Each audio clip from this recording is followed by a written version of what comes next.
Bonjour à tous, bienvenue sur ma chaîne Estelle Budget. J'espère que vous allez bien. Donc aujourd'hui nous allons faire le bilan de la première semaine de mars. Donc vous verrez, je n'ai rien dépensé en fait cette semaine. Donc on va vider mon portefeuille, remplir donc les défis et faire un petit peu un point sur cette première semaine du mois de mars. C'est parti. Donc je vide mon portefeuille. Donc cette semaine, comme toutes les semaines, j'avais 50 €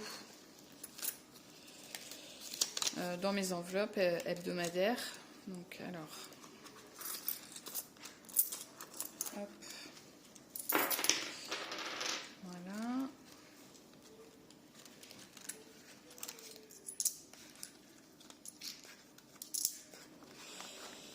Voilà. Donc nous sommes rentrés. Donc là, on est samedi 5, je crois. Et nous sommes rentrés dimanche dernier, le 26, le jour de l'anniversaire de mon père. Donc on a fêté ses 80 ans la veille. Il faisait très beau ce jour-là. Après, le reste de la semaine, on a eu un temps pourri, mais bon. Alors, 30 €. 2, 4, 6, 8, 10, 40. 2, 4, 6, 7, 8, 9, 10. Donc il y a bien 50 €. Voilà, donc maintenant, écoutez, on va répartir ça dans mes défis. Donc 50 €, hop.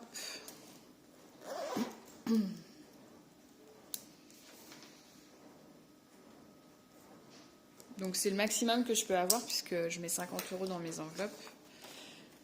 Donc c'est parti pour le remplissage. Donc on va tout de suite remplir le défi année 2023, donc mars. Donc 23 €. Hop. Par contre, j'ai pas de billet de 5. J'aurais bien aimé en avoir un ou deux, mais bon. Tant pis. C'est vrai que ça avance pas trop vite, moi, le défi des 5 €.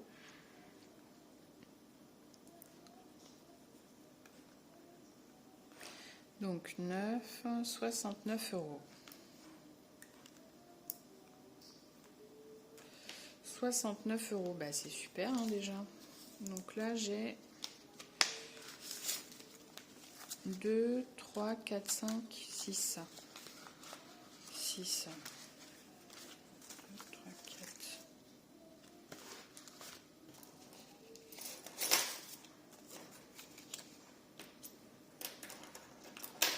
Voilà, donc je vais mettre 23 €, ce qui fait qu'on est à 2, 4, 5, 6, 7, 8, 2, 4, 5, 6, 7, 8, 9. On est bien à 69 €. Ok. Je préfère le remplir tout de suite celui-là parce que l'air de rien, 23 € d'un coup.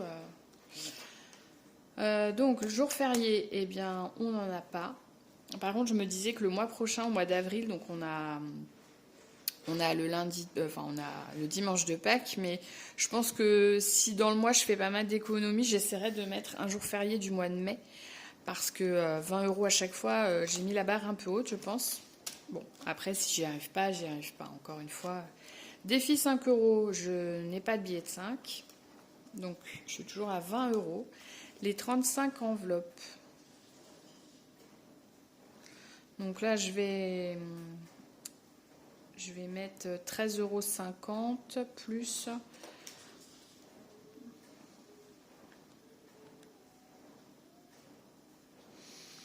Si je mets 7, ça fait 20,50. Oui, non, mais 13,50 € plus 8,50, ça fait 22 €. Alors, 10.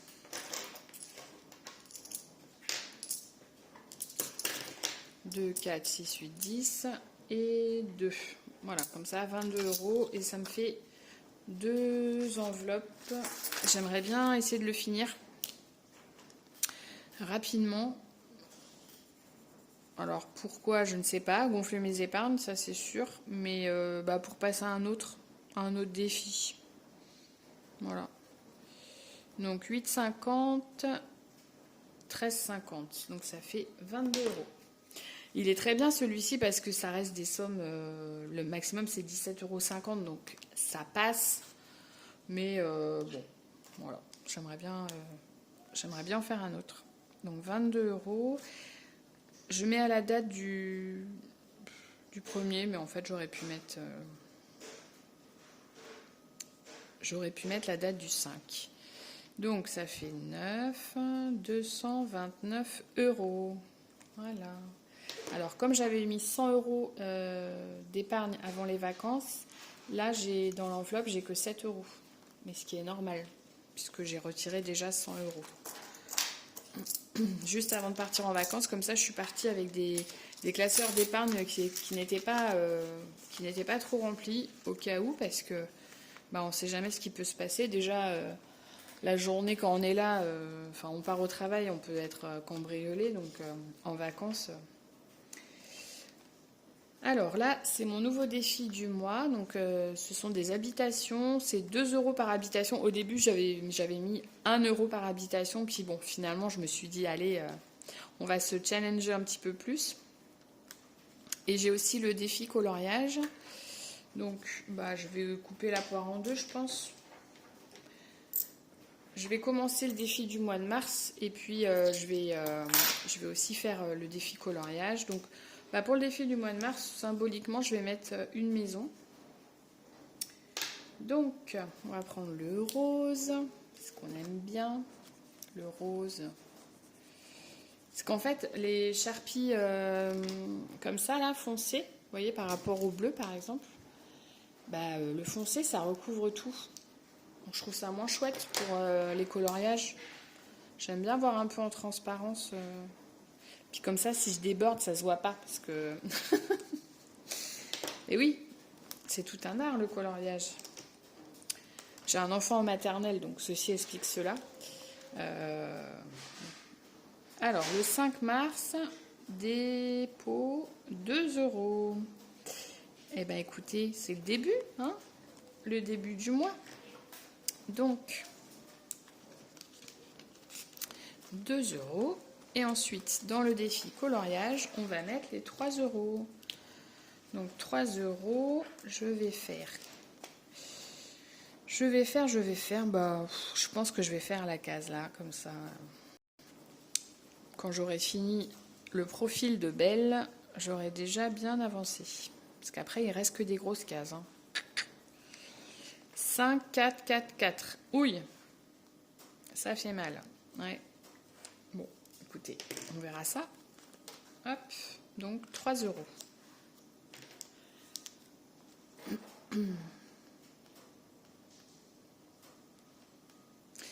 Donc 3 euros, donc ça fait 22,50 €. Voilà. Donc là, l'enveloppe, elle est pleine à craquer. Il va falloir que j'enlève la monnaie et que je mette un billet, mais je verrai ça plus tard. Hop, voilà. Donc pour les défis cette semaine, c'est rempli. Donc on va pouvoir mettre... Ah, tiens, ça ferme plus. Il est temps que j'enlève les pièces. Ouais, bon. Pour l'instant, on va le laisser comme ça puisqu'il ne ferme plus. Voilà. Et donc, je reprends mon petit suivi des économies du mois de Blush Budget qui est super bien fait. Donc, 50 euros en défi. Voilà. Et donc, je n'ai pas de monnaie ni d'épargne puisque pour remplir mes épargnes, j'attends que mes défis aient atteint à peu près 100 euros. Donc maintenant, je vais vous montrer mes épargnes, où est-ce que j'en suis, puisque j'ai fait mon budget du mois de mars, donc j'ai mis des montants dans mes épargnes et je vais vous montrer donc les trackers. C'est parti. Mes épargnes ce mois-ci, qu'est-ce que j'ai mis ? Donc je me suis compté 50 euros en taxe, sur la taxe foncière, 50 euros pour le fonds de secours. Je le mets comme ça parce que j'ai remarqué après on voit pas grand chose. 15 euros pour le ramonage, 20 euros pour Noël, 40 € pour les vacances, 20 € en paramédical, 30 € pour les anniversaires. Et je vous avais parlé des 35 € restants, mais pour l'instant, j'ai rien mis. J'attends la fin du mois ou j'attends de voir un petit peu comment ça va se passer. Donc, eh bien, on va regarder ça. Hop, mon classeur d'épargne. Donc, taxe foncière. J'ai mis 50 €. Donc, je suis à 250 € sur les 600 € dont j'ai besoin.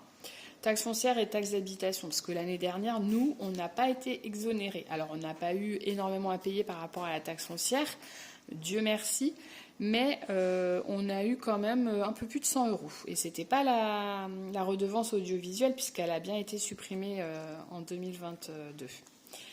Le fonds de secours, donc j'ai rajouté 50 €. Donc je suis à 2000 €. Donc je suis hyper contente. C'est un exploit, sachant que je me suis mis un objectif de 2400 €.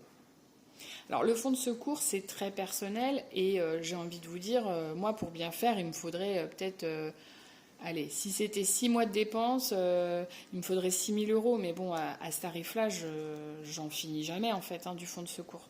Donc 2400 €, honnêtement, déjà, je serais vraiment très très fière de moi. Noël. Alors Noël, j'ai mis 20 €, nous sommes à 60.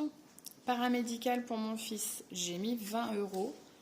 Donc là, je suis à 260, sachant que avant les vacances, j'ai mis 120 € en espèces sur Revolut. Vous savez, je vous ai parlé de Revolut, la banque là où il y a les coffres.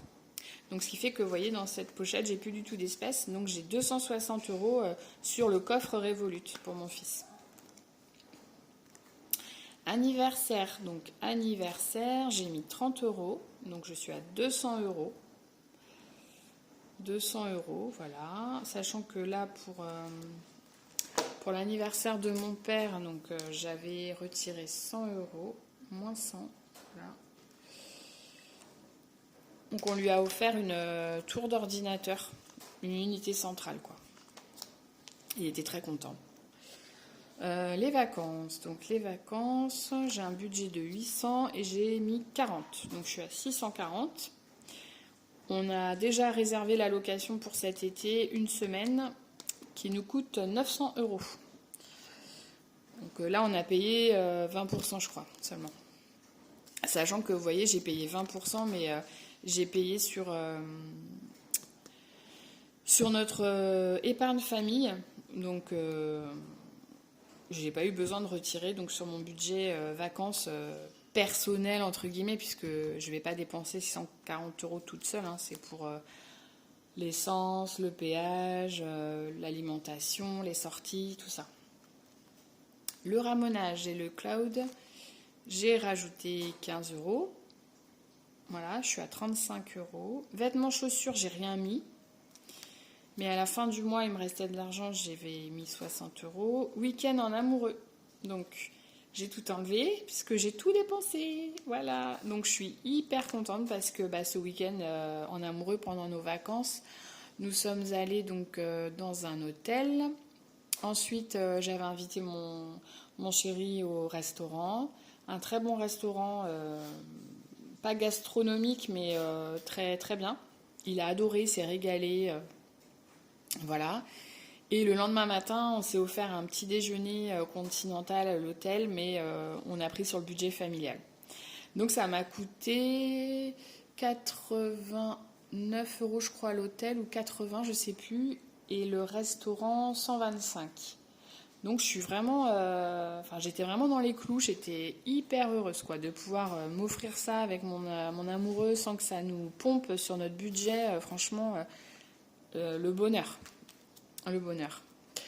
Donc voilà pour mes épargnes du début de mois, puisque comme vous le savez, j'essaye de me payer en début de mois pour grossir mes épargnes et être sûre de ne pas les dépenser de ne pas les dépenser dans d'autres postes de dépenses. Voilà. Pour finir, je voulais vous montrer une petite liste que j'ai faite. Alors, j'ai pas fait le total, c'est très intelligent, mais On peut le faire ensemble. En fait, voilà, c'est une checklist d'optimisation budgétaire. Donc, honnêtement, je ne savais pas trop ce que c'était. C'est inclus dans mon petit budget planner de Anna, la petite budgéteuse. Et je me disais, tiens, à quoi ça peut servir cette feuille? Je voyais pas trop. Et en fait, je me suis dit, tiens, bah, ce que je peux faire, c'est noter les ventes que je fais pour l'occasion. Donc, moi, je vends énormément sur Vinted et Le Bon Coin en général. Mais Le Bon Coin, je mets pas du tout de fringues, je mets pas du tout de livres, je mets pas du tout de jeux, ni de jouets. Je mets Le Bon Coin, c'est plutôt du matériel. Donc, ça peut être du matériel de puriculture, du matériel pour la maison, voilà, des choses que les gens en fait ont envie peut-être de voir avant d'acheter et surtout qui se déplacent parce que bah moi je vais pas vendre sur Vinted une poussette, vous voyez, enfin ça me paraît compliqué. Et donc bah, j'ai vendu quand même là où il y a le OK devant, c'est que la vente a été validée, donc j'ai reçu l'argent. Pour l'instant j'ai tout laissé sur Vinted. Donc les seules choses que j'ai pas vendues à ce jour, là je pense que je pourrais mettre OK, mais il faudrait que je vérifie. C'est j'ai mis en vente un siège auto Kiko, un siège auto d'une autre marque, je sais plus laquelle c'est, une poussette, et pour l'instant ça on l'a pas vendu. J'ai mis ça sur Le Bon Coin, mais vous voyez j'ai vendu tout ça et ça date de, je dirais décembre à peu près que j'ai dû commencer à noter. Donc on va faire un petit calcul rapide. Donc 7 plus 2 plus 4 plus 13 plus 20 plus 5, 50 plus 8 plus 3 plus 4. 79,50 €. Voilà. Pour des choses, enfin tous les vêtements de mon fils que je vends, c'est parce qu'ils sont trop petits.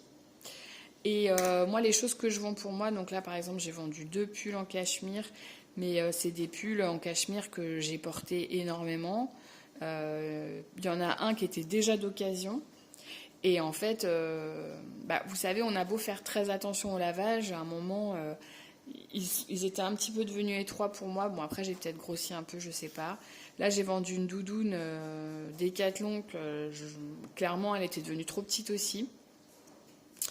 Voilà, donc je vous encourage fortement, je pense que vous le faites déjà, mais de prendre un peu votre courage à deux mains, de trier. Là en plus je trouve que le beau temps qui arrive, ça donne vraiment envie de faire ça, de trier et de mettre pas forcément tout d'un coup parce que honnêtement ça va vous décourager si vous l'avez jamais fait, c'est hyper long à faire sur Vinted. Mais vous vous dites, voilà, je mets 5 articles aujourd'hui en vente, et puis dans une semaine, j'en mets 3, et puis dans encore une semaine, je vais en mettre 5. Voilà, vous mettez des tout petits challenges comme ça, et quand ça part, bah, c'est top, parce que ça vous débarrasse déjà, vous gagnez de la place, vous gagnez un petit peu de sous, et puis les sous que vous avez sur votre compte Vinted, bah, soit vous les gardez jusqu'à ce que vous ayez besoin de quelque chose, et vous regardez avant d'acheter neuf si ça existe d'occasion, et sinon bah, vous pouvez aussi faire un transfert de votre porte-monnaie virtuel sur votre compte perso ou votre compte commun, peu importe. Et l'air de rien, à la fin du mois, ça peut être quand même très intéressant. Bon, j'imagine que je vous apprends rien, mais au cas où, si ça peut vous motiver, voilà, je suis là. Bon, je vous remercie d'avoir regardé cette vidéo. Je vous souhaite une très bonne fin de journée et je vous dis à la prochaine. Bye!